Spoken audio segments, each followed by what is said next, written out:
out that way. It was very awkward, but we had a lot of trouble with shotguns being stolen, so they had to be set so they could not be gotten out of the rack unless the key ignition was on. Okay. At any time during the time you arrived at the scene to the time that Mr. Workman, you saw him go through that hedge, did you ever get a shot off? No, I never fired a shot that night. Okay. You have heard the stories in the press that supposedly you shot Lieutenant Oliver. What do you have to say about that? I didn't shoot anybody that night. I didn't fire a pistol. I didn't fire a shotgun. There are times I wish I had, if I could have got a clear shot, but I didn't fire any firearms at all that night, period. I think that's all I have. Thank you.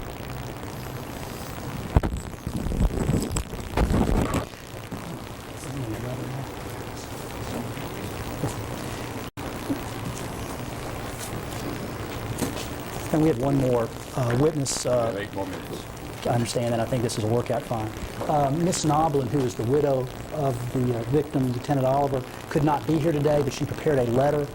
And victim witness person with the Attorney General's office who knows her was asked to read it, and I'm Lisa Helton, and she is coming out now and will read the letter.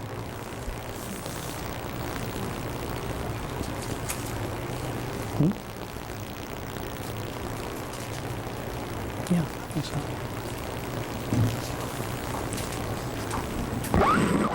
I'll just pin that on.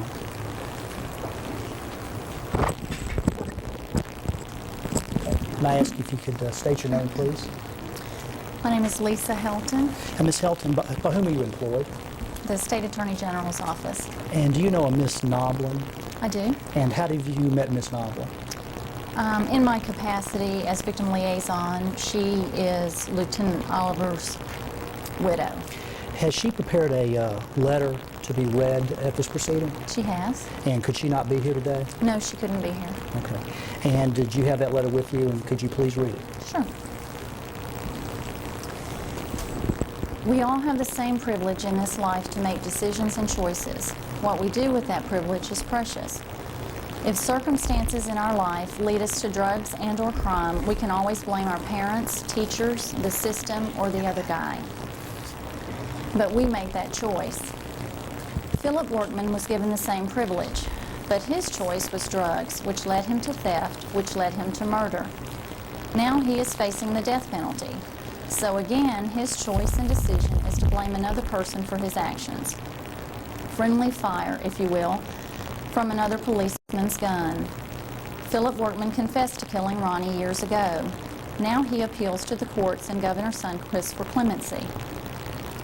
His attorneys are trying to persuade you that Ronnie was killed by another policeman's bullet due to an x-ray that was available to them years ago. Clemency should not be an option for a person who takes another person's life. My pastor of Bellevue Baptist Church gave a sermon last November on, does a loving God believe in capital punishment? The Bible says yes. God allowed His Son to be executed. God has given the government the right and responsibility to practice capital punishment. My family and I take this stand. Phillip Workman is not innocent of this murder. He killed Ronnie. He confessed to killing Ronnie, and all the bleeding heart liberals can protest all they want. As for the people who proclaim to be Christians and using the biblical phrase, thou shalt not kill, they need to read their Bible again on the real meaning of that verse. I have tried to put myself in Phillip Workman's situation and don't know to what length I would go to stay alive. But I do know one thing for sure. If I thought I would be close to dying, I would be spending my time left addressing my relationship with my God. Phillip Workman needs to be pleading for mercy and clemency from a much higher court. I wish I could understand Paula's reasoning on the stance she has taken. Phillip Workman killed her father, but that's her privilege and choice between her and her God. With all the protesting against capital punishment and the death penalty, I can only imagine the burden and pressure this governor is dealing with. He is in our prayers. Whatever decision he makes concerning this issue, we only pray it is pleasing to our God and is His will. I apologize to all at this meeting for not being physically present and hope my not being here is not construed